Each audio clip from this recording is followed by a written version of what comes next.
Quite new developments in today's news is a shocker to neighbors. The suspect, police spent the day in the neighborhood searching for clues. Marcelino Benito is in the Westbury neighborhood right now with what people are saying. Marcelino. Len, investigators spent several hours here at the home combing for clues. By the time they left, they had not found Pappas or the bike believed to have been used in that murder. Let's get up to Air 11. It was over the scene as Houston police were out here searching in that home for clues. We know by around 1 p.m. investigators did clear out of the home with multiple bags filled with evidence. Evidence we now know, investigators say, ties Pappas to Dr. Hasuknecht's murder. Neighbors pretty stunned by all this today. They'd seen him just 3 days ago trimming his hedges, working on his front yard, even riding his bike around the neighborhood, not like someone that was trying to stay out of public view.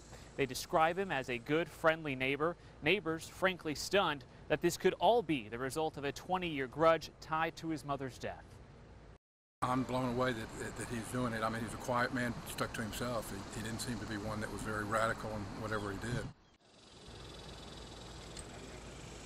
One neighbor we spoke with didn't want to go on camera, but told me he's known Pappas for years, that he recently worked as a firearms instructor and had many years ago was in law enforcement as well. Houston police, of course, working to confirm all those details, but at this point, the priority is getting him off of the street.